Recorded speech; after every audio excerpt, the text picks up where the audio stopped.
हालीच जाल्या वैश्विक हिंदू राष्ट्र दिसा जायते वक्ते हिंदू धर्मान जावपी अन्यायांचेर उलयले। आमी हिंदुत्व जागे दवरपाक जाय, दरेका हिंदून आवाज काडपाक जाय। हिंदू जनजागृती समितीचो वांगडी सुनील घनवटान मागला। नमस्कार। हिंदू जनजागृती समितीच्या वतीने उपस्थित सर्व पत्रकार बंधूंचे मी हार्दिक स्वागत करतो। आता 24 जून ते 31 जून या कालावधीमध्ये वैश्विक हिंदू राष्ट्र महोत्सव मोठ्या उत्साहामध्ये मोठ्या आनंददायी वातावरणामध्ये या ठिकाणी संपन्न झाला। याविषयीची सविस्तर माहिती देण्यासाठी आजची ही पत्रकार परिषद या ठिकाणी आयोजित करण्यात आली आहे। या पत्रकार परिषदेला माझ्यासोबत श्री सुनील घनवटजी, हिंदू जनजागृती समितीचे पश्चिम महाराष्ट्र आणि छत्तीसगड राज्य समन्वयक या ठिकाणी उपस्थित आहेत।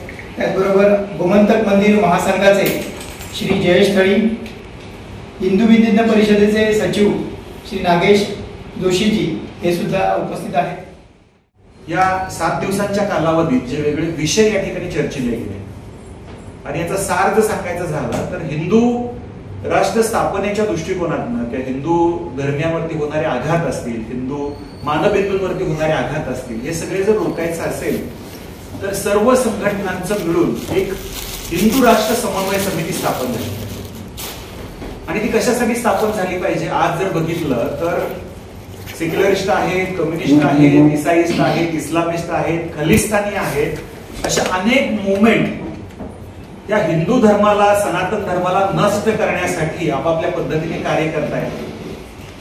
या सिस्टम्स जाणीवपूर्वकरित्या निर्माण केलेल्या आहेत, त्या हिंदू धर्माला नष्ट करण्यासाठीच प्रयत्न करतात। या सगळ्या षडयंत्राची माहिती ही कशा प्रकारे हे सगळं कार्यरत आहे। आज अर्बन नक्सलाइट म्हटलं तर हा शब्द बऱ्याच जणांनी पहिल्यांदा ऐकला, कारण सगळ्यांना नक्षलवाद तर माहिती आहे, कारण नक्षलवादी खांद्यावरती बंदुका घेऊन असतात, जंगलामध्ये असतात, व्यवस्थेच्या विरोधात ते काम करत असतात। पण आज तुमच्या आमच्यामध्ये बसलेले काही असे मंडळी आहेत, असे मुखवटे त्यांनी धारण केलेत, मग ते अंधश्रद्धा निर्मूलनाच्या नावाखाली असतील, पर्यावरणवादाच्या नावाखाली असतील, सामाजिक सेवांच्या नावाखाली असतील, हे सगळे मुखवटे काढून त्याचं खरं स्वरूप उघड करण्यासाठी, ह्या अर्बन नक्सलाइटला उघड करण्यासाठीचा प्रयत्न आणि या संदर्भातली माहिती अनेक वक्त्यांनी या 7 दिवसाच्या अधिवेशनामध्ये दिली।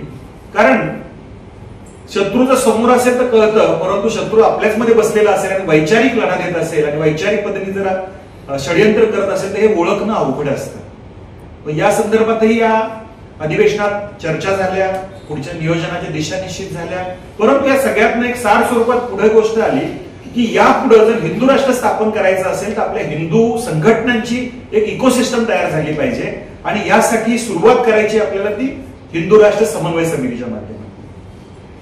आज बंगालमधून आलेले, त्याचबरोबर काश्मीरमधून आलेले असे काही हिंदुत्वनिष्ठ वक्ते त्या ठिकाणी होते की त्यांचे विषय ऐकताना अक्षरशः या हृदयद्रावक घटना या घडू कशा शकतात आणि या सगळ्या पोचत का नाहीत आपल्यापर्यंत।